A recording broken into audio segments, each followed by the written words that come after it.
Hello everyone, and welcome to our project, the electromagnetic train. The materials and parts used. So for our supplies, we use a 5/8" wooden dowel, an 18-gauge copper wire, bare, a AA battery, and 15x2 mm neodymium magnets. And for our equipment, we use an electric screwdriver, 2 clamps, and 2 blocks of wood. And with our equipment in our dowel, we were able to make a coil that was around 19.4 inches long and had our battery run around 2.41 seconds for the track time. And that's around 8 inches per second or half a mile per hour. As we can see to the video on the right, the electric screwdriver is helping us spin the wooden dowel. And that spinning wooden dowel is helping us make our coil with the copper wire. Now, to use this, we're using 2 different people. One person to hold the copper wire in place, and one person to hold the electric screwdriver in place.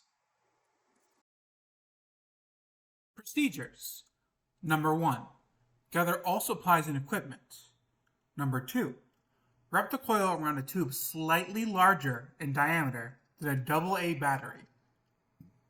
For this project, we made this part easier by creating a system to wrap the coil quickly and tightly. Number 3. Connect the battery to 5 magnets on each side so that the magnets are opposite in polarity. Number 4. Place the AA magnet system with the negative side going in first and release it. Blueprint. Originally, we anticipated a big track that held obstacles, but unfortunately, with the given time, we were unable to do so. And on the right, you can see a diagram with the potential model, the realistic model, and our final model. The Hyperloop consists of a AA battery with 5 neodymium magnets attached to both ends. The battery magnet acts like a train, which is passed through a copper coil, which is our track.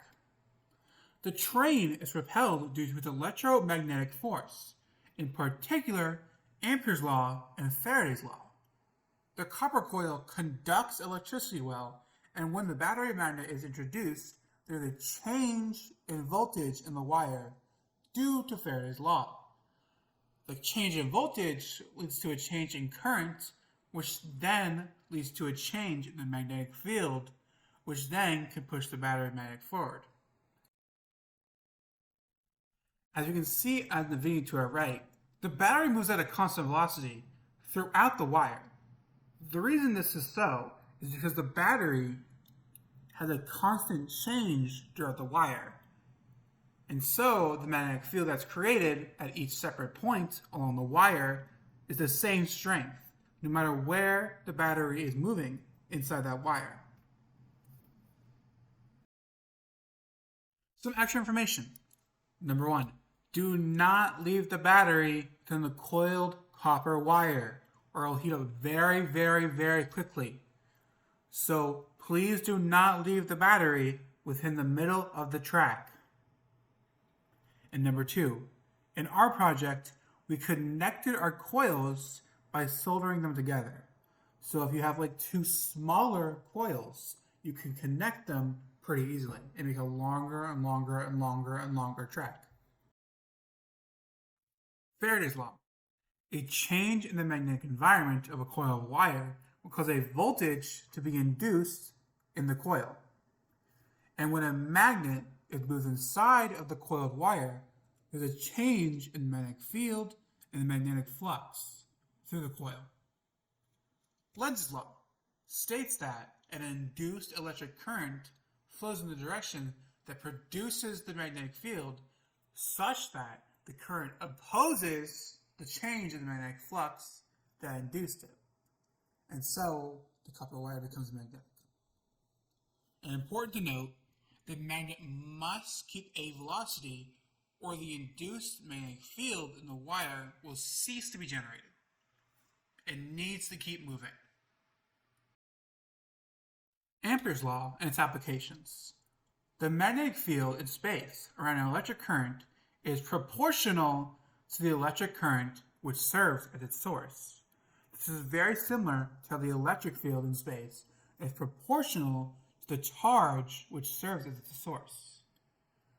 The copper wire in our project is a solenoid, which is defined as a long straight coil of wire which can be used to generate a nearly uniform magnetic field.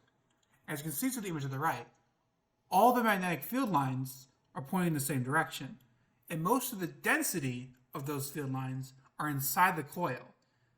Because of all these field lines inside the coil, it helps propel our battery forward. The Lorentz force law. The Lorentz force law is a combination of electric and magnetic force on a point charge due to electromagnetic fields. There has to be moving charge in a magnetic field, otherwise there is no Lorentz force. And the direction of Lorentz force can be determined by the right-hand rule. Now for the case of our battery magnet, this force helps propel the battery forward when it's moving. Modern day magnetic trains. As of today, there are 6 commercial electromagnetic trains located in Japan, South Korea, and China. The concept of the train is very similar to that of our project, but at a much bigger and more complex scale, and is used for transportation. Because of these magnetic fields, the train is pulled forward from the front and pushed from the back, just like how our battery magnet is. And even at incredible speeds, the levitating train's design ensures a smooth ride. And as you can see on the right, that's Japan's LO Series SC maglev train. It can get up to 375 miles per hour, takes around $74.7 billion to be built, and is expected to open in 2037. And in summary, we applied Lenz's law, Faraday's law, Ampere's law, and the Lorentz force law. And we built an electromagnetic train. Thank you for listening to our presentation.